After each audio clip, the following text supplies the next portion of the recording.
Hey everyone, this is Josh Hayward and welcome to day 5 of 31 Days of Pumpkin. We've taken a look at 4 pumpkin beers thus far and we're on to the 5th one. Day 5, here we go, Anderson Valley Fall Hornin Pumpkin Ale. This is an ale brewed with pumpkin and spices. This particular brew, it comes in about 6.0 ABV. The Fall Hornin Pumpkin Ale from Anderson Valley out of California actually. I was looking for the actual city. Yeah, Boonville, California. So another great beer. Actually saw this one around pretty regularly as well. Found it at a few bottle shops. I saw it in the bottles and cans. And actually when I was buying up all these pumpkin beers, I actually bought 2 of them because I saw it once in a can and once in a bottle, thinking they kind of looked a little different. But it actually did get doubles on this one. But it's got a bear on the front and he's got antlers and he's drinking out of a mountain stream there. So. And then there's like some bats flying over in the orange sunset or whatever. So we got the Fall Hornin Ale. Let's see what we've got. Pour it out.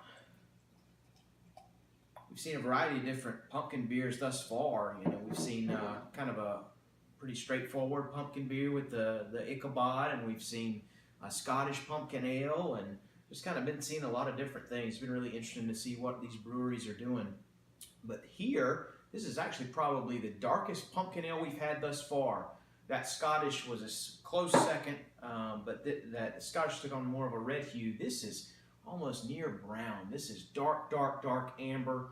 You can see some reflections of some light red kind of in the glass there, and it gets even lighter towards the bottom. Looking straight at it, almost looks like a very transparent brown. As you hold it up to the light, you can see some of those neat colors in there as well. It's got a kind of a frothy tan looking head there. Kind of activates once you give it a little swirl. Rather clear beer actually, not much of a haze there. Just a slight bit of redness there on the bottom. So very beautiful beer. I'm very interested to see what it smells like. I've already kind of smelling some of these fall aromas. So let's see what we've got on the nose. It's sometimes it's tough to discern some of these autumn spices just because some of them are so similar. You know, you got the cinnamon, the nutmeg, the clove, the ginger, then you got the allspice and the pumpkin spice, and some of those are combinations of all the other ones.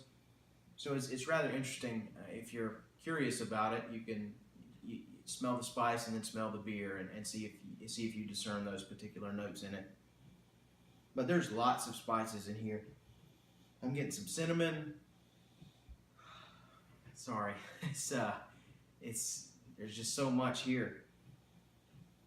Maybe some ginger, maybe even in there, and some clove. A little bit of a sharp spice towards the end of it. Not much malt, not much hops. If any malt, maybe a little bit of sweetness there, which that might line up with some of that darker beer there. So. We'll see what we've got. Cheers.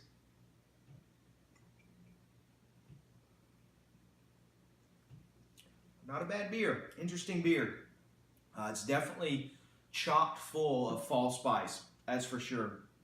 I take a sip of this beer and I think spiced beer, not pumpkin beer. Not tasting much pumpkin in here. Tasting more just all kinds of those fall spices. I'm getting cinnamon. I'm getting a good bit of ginger, lots of bite, ginger's a very strong spice, and when you taste it, not only do you taste it, but the aftertaste too is pretty strong. So get some of that bite there towards the end of the taste. Maybe even some clove in there, a little bit stronger spice, but rather interesting. It is very, very spiced. If you like spiced beers, you'd probably love this one. If you don't like that sort of thing, I'd caution you to stay away from it because it is really just chock full of spices. Not a bad beer though. Out of the now 5 that we've done, I'd kind of put it right in the middle. I wouldn't necessarily classify it as a pumpkin beer. I would bill it more as an autumn ale. And you could say autumn ale with fall spices or autumn ale with spices or something. But it's pretty pleasant, kind of a light to medium mouthfeel. I couldn't drink a lot of them, that's for sure, just because of all the spiciness. But kind of perfect for these cooler days that we're seeing. The weather turns cooler and the ales turn darker. So cheers to Anderson Valley on a pumpkin ale. I would call it an autumn ale, spiced autumn ale. But day 5 of 31 Days of Pumpkin is in the books. Thank you so much for following along. We'll see you guys tomorrow. Take care.